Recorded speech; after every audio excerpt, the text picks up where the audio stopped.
Hello everyone. ರಾಸಾಯನಿಕ ಸಮೀಕರಣಗಳು ಕ್ರಿಯೆಗಳು ಪಾಠದ 13ನೇ ಪ್ರಶ್ನೆಯನ್ನ ನೋಡೋಣ. ಕಬ್ಬಿಣದ ಭರ್ತಿಗೆ ದುರ್ಬಲ ಹೈಡ್ರೋಕ್ಲೋರಿಕ್ ಆಮ್ಲವನ್ನ ಸೇರಿಸಿದಾಗ ಅಂತ ಹೇಳ್ತಾ ಇದ್ದಾರೆ. ಇಲ್ಲಿ ಕಬ್ಬಿಣದ ಭರ್ತಿ ಅಂದ್ರೆ ಐರನ್ನ ತುಣುಕುಗಳು, ಸಣ್ಣ ಸಣ್ಣ ಪೀಸಿಗೆ ದುರ್ಬಲ ಹೈಡ್ರೋಕ್ಲೋರಿಕ್ ಆಮ್ಲವನ್ನ ಸೇರಿಸ್ತಾ ಇದ್ದಾರೆ. ಅಂದ್ರೆ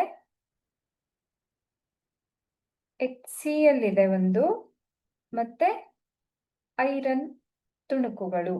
ಇಲ್ಲಿ ಐರನ್ನ ಕ್ರಿಯಾಶೀಲತೆ ಹೈಡ್ರೋಜನ್ನ ಕ್ರಿಯಾಶೀಲತೆಗಿಂತ ಜಾಸ್ತಿ ಇರೋದಕ್ಕೆ ಐರನ್ ಏನ್ ಮಾಡತ್ತೆ, ಕಬ್ಬಿಣ ಏನ್ ಮಾಡತ್ತೆ, ಹೈಡ್ರೋಜನ್ನ ಸ್ಥಾನ ಪಲ್ಲಟ ಮಾಡಿ ಇಲ್ಲೇನಾಗತ್ತೆ FeCl2 ಮತ್ತೆ H2 ಅನಿಲ ಬಿಡುಗಡೆ ಆಗೋದನ್ನ ನಾವು ನೋಡಬಹುದು.